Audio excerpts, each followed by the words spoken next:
राणा रायबल आखिर ये कौन प्रतापी राजा था जिनको आज इतिहासकार बहुत ही सम्मान से इनका नाम लेते हैं, इन्हें बहुत प्रतापी राजा मानते हैं।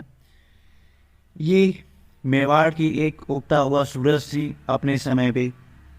तो चलिए आज हम देखते हैं कि इन्होंने अपना जीवन कैसे व्यतीत किया, कैसे युद्ध लड़ी, कैसे अपने राज्य की रक्षा की और कैसे उसे विस्तार किया। ठीक है। राणा रायबल महाराणा कुंभा के पुत्र थे। महाराणा कुंभा के बारे में आप लोग जानते ही होंगे, एक बहुत ही महाप्रतापी राजा हुआ करते थे। इनका भी वीडियो जल्दी किया जाएगा। और यह महाराणा कुंभा के पुत्र थे और उदय सिंह प्रथम के भाई थे। उदय सिंह प्रथम ये छोटे भाई थे और इनका ससुराल था ईडन में। इनका कार्यकाल चला था 1473 से लेके 1509 तक। 1509 में इनकी मृत्यु हुई थी। 1473 में ये मेवाड़ की राजा बने थे। तो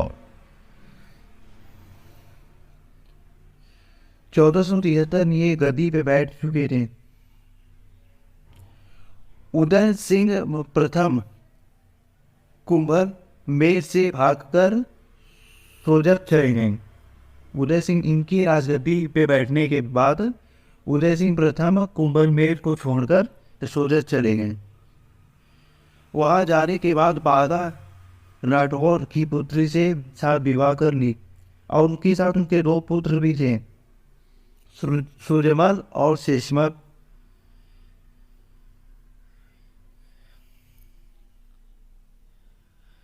और वह लोग चले गए शेष मांडू के बादशाह गयासुद्दीन, और वह गयासुद्दीन से मदद मांगने लगे मेवाड़ की राजगद्दी फिर से प्राप्त करने के लिए। और गयासुद्दीन एक मुस्लिम शासक था और वह बहुत लालची प्रवृत्ति का व्यक्ति था। उसने देखा कि जब राजपूत आपस में लड़ रहे हैं तो इसका कुछ फायदा उठाया जाए। और गयासुद्दीन ने सब कुछ इन लोग की कहानी सुनने के बाद तैयार हो गया इनकी मदद करने के लिए।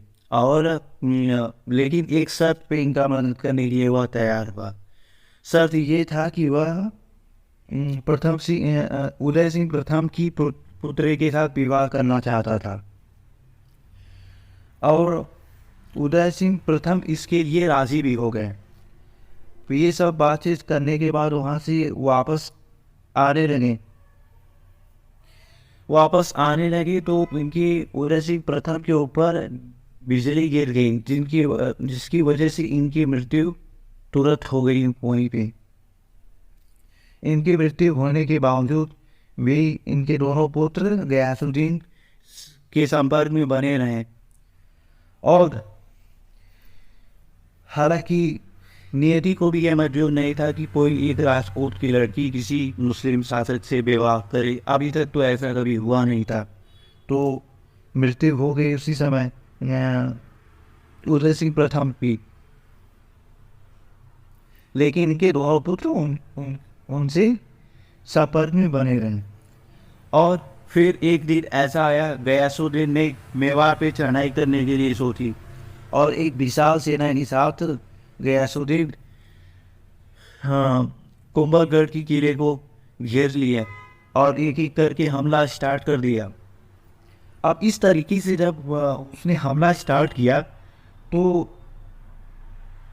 राणा रायबल ने भी अपनी सेना तैयार की और किले से बाहर आए। किले से बाहर आने के बाद युद्ध उन्होंने प्रारंभ किया और इस तरीके से, इस भयानक तरीके से उन्होंने युद्ध लड़ा कि गयासुद्दीन को भी जान बचा के भागनी पड़ी। और इस युद्ध से तिरमिला सा गया गयासुद्दीन। उससे बहुत भरोसा था कि मेरी विशाल सेना है, मैं जीत सकता हूँ, लेकिन ऐसा हो न सका। तो इस जीत के बाद राणा रायबल बहुत ही उत्साहित हो गए। उत्साहित होने के बाद अपना राज्य बहुत अच्छे से चलाने लगे और उनका जो आसपास उनके जो सारे दुश्मन थे वो भी उनसे थर थर काँपने लगे। और उनके दुश्मन उनसे थर थर काँप रहे थे तो निश्चय अपना आराम से राज्य को विस्तार कर रहे थे, बढ़ा रहे थे। इनको भरोसा था कि गयासुद्दीन अब तो हमला करने नहीं आएगा। लेकिन गयासुद्दीन जलन और बदला लेने की भावना से चल रहा था और उसने फिर से एक बार और सेना की तैयारी की। और इस बार सेना की तैयारी की, अपने करीबियों को बुला के, अपने रिश्तेदारों को बुला के एक साथ उनसे हथियार सब इकट्ठा किए। जफर खान के नेतृत्व में एक विशाल सेना, उससे भी मजबूत और विशाल सेना का गठन किया और एक बार फिर मेवाड़ पे चढ़ाई करने के लिए आगे बढ़ पड़ा। मेवाड़ पे इसने चढ़ाई कर दिया। तब दादा चाकदेव बेगू की जागीर हुआ करते थे। उन्होंने आके राणा रैमल से पूरी कहानी बताई कि एक बार फिर गयासुद्दीन जफर खान के नेतृत्व में एक विशाल सेना लेके हमला कर दिया और मेवाड़ की बहुत सारे जगह से ये लूटपाट करते हुए आगे बढ़ रहा है। तो राजा रायबल देर ना करते हुए तुरंत अपनी सेना को तैयार करने लगे। अपने करीबियों को तुरंत उन्होंने संदेशा भिजवाया और उनके करीबियों ने अपने हाथी घोड़े जो बन सके उसके साथ उनकी मदद करने के लिए आगे आ गए।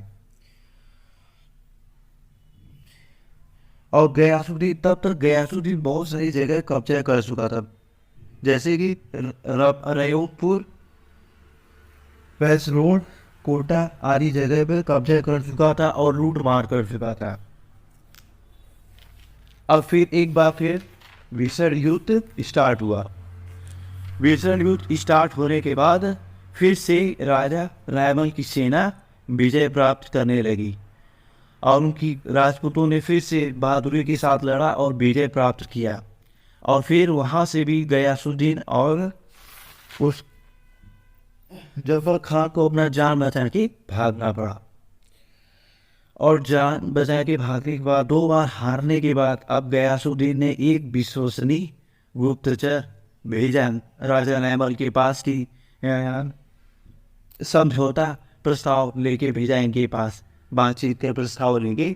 अब वह गुप्तचर बहुत ही समझदार और नीतिवान, गुणवान था। राजा रैमल के पास आया और बहुत ही विनम्र तरीके से उनसे बातचीत करने लगा। और यह भी उनसे बहुत विनम्र तरीके से बातचीत कर रहे थे और अकेले में बातचीत कर रहे थे। एक दूसरे की बातें भी बहुत ध्यान से सुनी जा रही थी। तभी राजा रैमल के पुत्र उसी कक्ष में एंटर किए और वह यह सब देख के बहुत ही क्रोधित हो गए। उनके पुत्र का नाम था पृथ्वीराज। और यह देख के क्रोधित हो गया और वह इनसे बोले कि पिताश्री, मुगलों से हम ऐसी बात नहीं कर सकते। यह है बस पीठ पीछे छुरा घोंपते हैं, ठीक है। यह बात सुनकर उनका गुप्तचर नाराज हो गया और राजा रायबल भी नाराज हो गए, क्योंकि ये शांति प्रस्ताव था और वह भी चाहते थे कि शांति आ जाए। अब इसके बाद गयासुद्दीन का गुप्तचर उठ के वहां से चला गया और जाके सारी बात गयासुद्दीन को बताया। और गयासुद्दीन ये सुनकर काफी क्रोधित हो गया और जल बुझ गया। और इसके बाद उसने फिर एक बार ठान ली कि हम एक बार और युद्ध लड़ेंगे। तो उनका युद्ध लड़ने से पहले ही वो तो तैयारी करना स्टार्ट कर दिया। लेकिन इधर पृथ्वीराज, महाराणा रैमल के पुत्र, ने भी गयासुद्दीन से लड़ने के लिए भी तैयार हो गया और सेना लेके चल पड़ा गयासुद्दीन के ऊपर चढ़ाई करने। और मेवाड़ के बॉर्डर पे युद्ध, तीसरी बार युद्ध स्टार्ट हुआ। इस बार गयासुद्दीन और मजबूत सेना गठित कर लिया था और फिर से जफर खान के नेतृत्व में यह युद्ध लड़ा जाने लगा। और यह युद्ध इतना भयानक हुआ, एक दिन तक इसका निर्णय ही नहीं हुआ। तो इसके बाद सब लोग अपने अपने शिविर कक्ष में लौट गए। दोनों सेनाएं अपने शिविर कक्ष में लौटने के बाद पृथ्वीराज ने अपने प्रमुख सूबेदारों को अपने पास बुलाया और उनसे बातचीत की, ऐसे हम यह युद्ध नहीं जीत सकते। कुछ इसका नतीजा नहीं निकल रहा है, तो कुछ हमें रणनीति अप्लाई करनी पड़ेगी, रणनीति हमें लगानी पड़ेगी। तो इसके बाद उन्होंने आपस में जो भी विचार किया, वो विचार किया कि हमें कैसे क्या करना है, ठीक है। तो और लोगों को बुलाया गया, नहीं तो 500 से ज़्यादा सैनिक और 500 से ज़्यादा सूबेदारों को बुलाया गया, जो कि बहुत ही खास हुआ करते थे, और उनको सारे तरीके समझाया गया। तो 10-10 करके सैनिकों को गयासुद्दीन की शिविर में भेजा जाने लगा। अब इसके बाद गयासुद्दीन की सुरक्षा कर रहे सैनिकों पे राजपूतों ने टूट पड़े और उनको मार डाले। मार डालने के बाद गयासुद्दीन को बंदी बना ली। रात के समय ही गयासुद्दीन को बंदी बना लिया गया। अब ये गयासुद्दीन को बंदी बनाते समय गयासुद्दीन के सैनिकों और सारे ढेर सारी सैनिकों ने देख लिया और एक साथ दौड़ के हमला करने लगे। लेकिन यह देखकर पृथ्वीराज ने तुरंत गयासुद्दीन के सर पे तलवार रख दी, अगर कोई आगे बढ़ा तो इसका सर कलम कर देंगे। तो यह देख के गयासुद्दीन काफ़ी डर गया। अब उसने बोला कि सब लोग पीछे हट जाओ, नहीं तो ये लोग मुझे मार डालेंगे, तो लोग कुछ मत करो। और इसके बाद इन्होंने उसको बंदी बना लिया और महाराणा रायमल के सामने इसको पेश किया।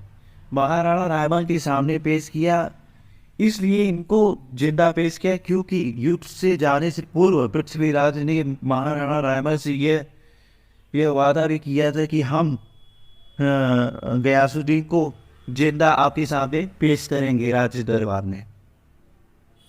तो यह काम तो उसका करना बनता था। अब जब यह गयासुद्दीन को राज दरबार में पेश कर दिया गया, इसके बाद इसको फिर 1 महीने की सजा हुई। 1 महीने की सजा के बाद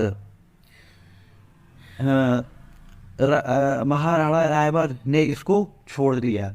इसके बाद कहा जाता है, बहुत सारी किताबों में यह उल्लेख है कि गयासुद्दीन 3 बार हारने के बाद काफ़ी विचलित हो गया और ये बिला करने लगा, और फिर इसके बाद इसने ज़िंदगी में कभी कोई युद्ध नहीं लड़ा। अब थोड़ा सा हम देखते हैं महाराणा रायमल की वंशावली कैसी थी। महाराणा रायमल की 2 रानियां थी, 13 पुत्र थे, 2 राजकुमारियां थीं। तो ही दोनों रानियां के नाम सिंगार देवी और रतनबाई था, और इन दोनों से कुल मिला के 13 संतानें थी। 13 संतानें और 2 राजकुमारियां थीं। अब हम 13 संतानों को नाम देखते हैं। पहला था पृथ्वीराज, जयमल, संग्राम सिंह, प्रताप, राम सिंह, भवानीदास, कृष्णदास, शंकरदास, नारायण दास, देवीदास, सुंदरदास, ईश्वरदास, श्रेणीदास, माफ कीजिए, श्रेणीदास नहीं, बैवी दास। सो इस तरीके से इनका वंशावली आगे बढ़ा, और ये सब भी महाप्रतापी राजा राजकुमार थे और अपने पिता का सहयोग करते थे। सो इस वीडियो में इतना ही। So thank you so much. Next video में अब हम रायमल के पिता महाराणा कुंभा के बारे में जानेंगे कि किस तरीके से इन्होंने अपना जीवन व्यतीत किया और अपने राज्य को विस्तार किया, अपने प्रजा का ध्यान रखा। सो थैंक यू सो मच।